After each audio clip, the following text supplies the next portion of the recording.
to like live abroad in the future? Do you know what? Like, I never thought I wanted to, only because, not because like I love it here, but because all my family are here. Like, well, not all of them, but like a lot of my family, like my whole community, like my friends, and my life is here, innit? So I never thought I wanted to in that sense, but like recently, the more I think about it, the more it just makes sense, because like, why am I? Because I'm one of those people that's like quite affected by the weather as well. And naturally, like, I mean, it's July. Look outside your window, guys. It's terrible. And like one time, my friend was saying to me, like, why would you stay in a country and be miserable for 11 months? Like, if I you know the mean, weather makes you miserable, why would you willingly be miserable for 11 yeah, months? this is literally what I was thinking, because obviously you've got the, like, I'm pretty sure someone's even commented it before, and like probably when you're going on to the UK and they're like, oh, why doesn't she just go back to her country, you know, that type Yeah. of, but like obviously not saying that. However, taking that like with a pinch of salt, if we are obviously complaining so much, let's do something about it. That's why I was like, Yeah, okay, that's what I mean. Like, I mean, I can't go back to Bangladesh specifically because you see these Brits here.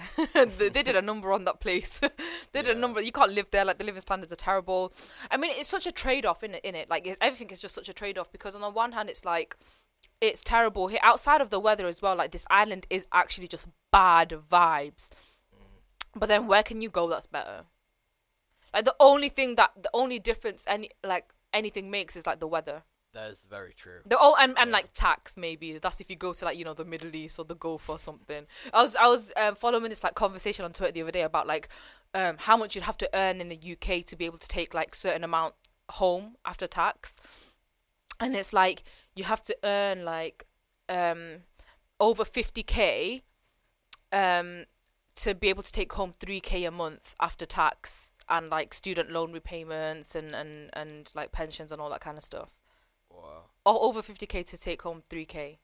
That is ridiculous. But then someone commented, you'd have to earn 36k in the UAE to take home 3k a month after tax. Well then. You know, so much to think about. And it's very sunny there. Yeah. But you know what my thing is, you know, so like a lot of young professionals that are moving to like the Gulf now, you know, particularly like Dubai. In the Bangladeshi community in like Manchester, I know a lot of individuals who have done that. Like, a lot of people do that now. And I've always just been like, oh my God, I would never go to Dubai. Like, they have such bad human rights. Like, the country is built on slave labor, all of this. So I used to be so like against it. And then hang on. I'm living in the imperial heart. Like, I'm really living in the UK. It's kind of like, what's the difference? Like, What is actually the difference? Obviously, not condoning like the fact that these things still exist. Yeah. And obviously, if you go to certain places, inevitably they do have worse human rights, etc.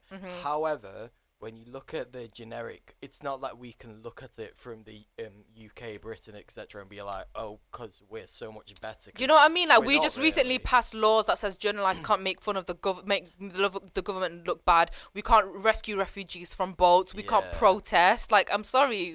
Hello. The same thing's happening right over here. It's a facade. Like, it's just a facade of civility. sugar-coated. Exactly. Like, anyone who thinks like the Britain is better off in terms of like civil rights or whatever else than any other country, and specifically when, you know, not just any other country, but countries like from the global south and whatever else, it's all it is the veneer of civility. That's it.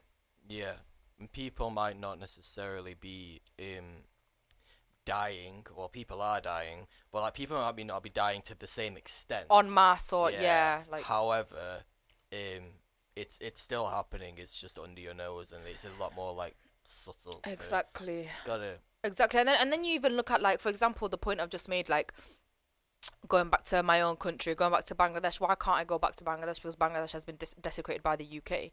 So these things are even still like the structural, like, even though colonialism has like technically ended, the structural continuities of them are still very much here, very much present. So even if we're comparing, like, oh my God, like somewhere like Bangladesh has such worse human rights than the UK is so much better. Well, Bangladesh is in such terrible shape right now because of the UK. So even then, you know, it's just, you can't go anywhere, man. There's no peace anywhere. There's peace in the hereafter, and that's it. Get right with the Lord, everyone. And on that note, Amen.